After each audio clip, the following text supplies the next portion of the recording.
Olá, crianças! Hoje nós também vamos estudar geografia. Vamos falar um pouquinho sobre o clima e o tempo atmosférico. Vocês lembram a diferença entre o clima e o tempo atmosférico? O tempo atmosférico, ele muda constantemente. Amanhece com sol, daqui a pouco começa a chover, esfria, esquenta, ou amanhã, durante a manhã é quente, chega de madrugada, esfria. Isso chama-se tempo atmosférico.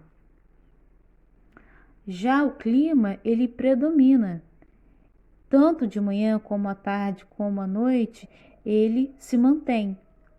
Então, essa é a diferença do clima para o tempo atmosférico. Então, crianças, na primeira está assim: nesta cena é apresentada a previsão do tempo atmosférico ou clima. Qual a diferença entre o clima e o tempo atmosférico? Amanhã, o dia será ensolarado em toda a região Nordeste.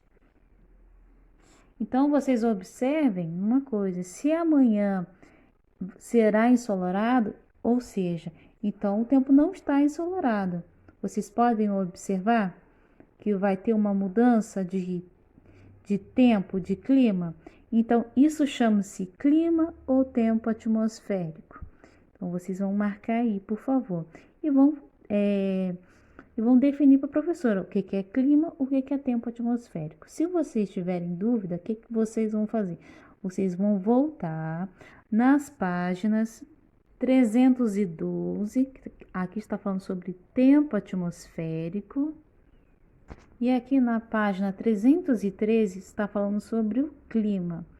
Então, se vocês tiverem dúvida, é só vocês retornarem na página 312 e 313. 2. O que significam esses símbolos usados para indicar a previsão do tempo? Então, vocês podem observar aqui, olha, se tem nuvem, né? Aqui vocês podem ver que tem saindo raios, está chovendo. Então, o que significa? Então, vocês vão colocar aqui, tá bom? Referente a esses símbolos, vocês vão escrever embaixo para a professora, tá bom? Tá bem simples de entender, né? Cada um tá de diferente maneira, tá bom, crianças? Então, observem e escrevam embaixo que cada desenho significa algo.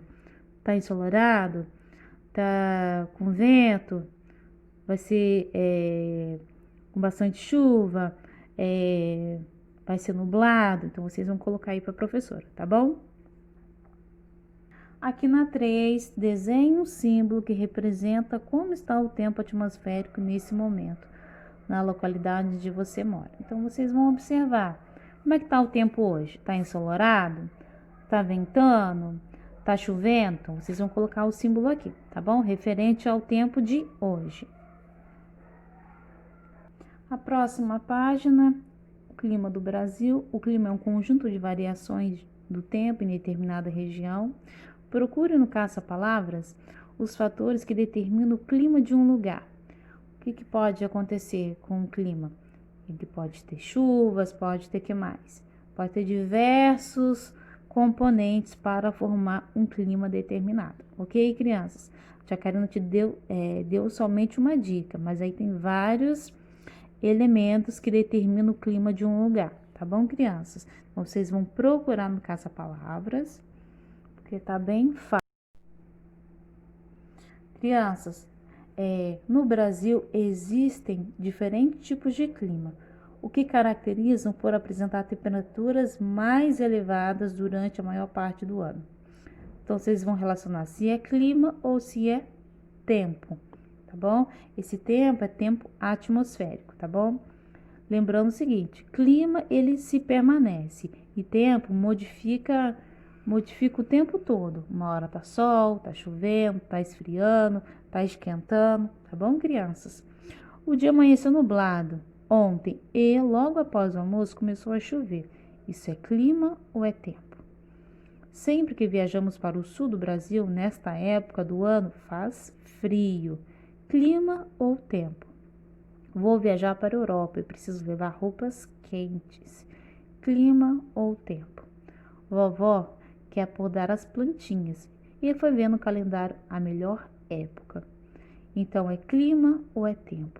Então, vocês vão verificar, lembrando o seguinte, clima se permanece e tempo modifica o tempo todo, ok, crianças? Crianças, e a última questão é caça-vegetação. Circule no caça-palavra os tipos de vegetação e complete nos quadros abaixo. Então, crianças, aqui nesse quadro aqui tem os tipos de vegetação que temos aqui em nosso país. E aqui tem as características. Vegetação formada por árvores altas que crescem próxima uma das outras. Vegetação baixa, como capim ou grama, com árvores isoladas. Vegetação formada por plantas espinhosas.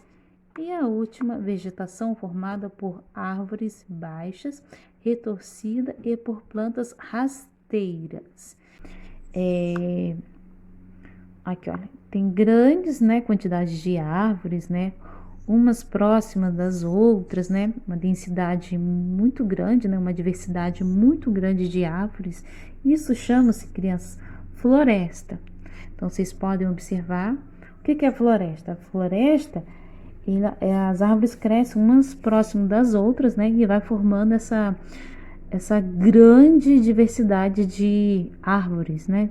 Grande diversidade de vegetação, tá bom, criança? Isso chama-se floresta. Crianças, na atividade de vocês, falamos sobre cerrado. Então, vocês vão observar o que é cerrado. Cerrado apresenta árvores em geral de médio porte, com cascas grossas e galhos retorcidos. Também é composta de gramíneas, arbustos, se desenvolve em extensas áreas de território brasileiro, onde há duas estações bem definidas, uma seca e a outra chuvosa. Caatinga, formação de vegetal composta por espécies de plantas adaptadas à falta de água. Por isso, muitas dessas espécies apresentam espinhos, poucas folhas e raízes profundas. É nativa principalmente dos estados da região nordeste do país, em áreas de poucas chuvas e temperaturas elevadas. Campos são formados, sobretudo, por gramíneas. Também são compostos por pequenas matas que se desenvolvem geralmente perto de um curso de rios, denominadas capões. Ocorrem principalmente nos estados da região do sul do país, onde também são conhecidos como pampa. Agora que a tia Karina explicou, vocês vão colocar aqui, ó, vegetação formada por árvores altas que crescem próxima das outras. A tia Karina falou. Qual que é? Floresta, cerrado, campos ou caatinga. Vegetação baixa, com capim, gramas, com árvores isoladas. Qual que é? Tá bem simples, né? Vegetação formada por plantas espinhosas. São plantas que se adaptaram com a falta de água, ou seja, o clima é bem seco. E a última, vegetação formada por árvores baixas, retorcidas e por plantas rasteiras. Então, criança, esse clima também é um clima que durante um tempo é chuvoso e outro é bem seco. Hoje nós estudamos geografia, espero que vocês estejam entendendo. Caso vocês tiverem alguma dificuldade, vocês vão falando comigo, tá bom? Que eu tô aqui para ajudar vocês. Um beijo e até a próxima aula.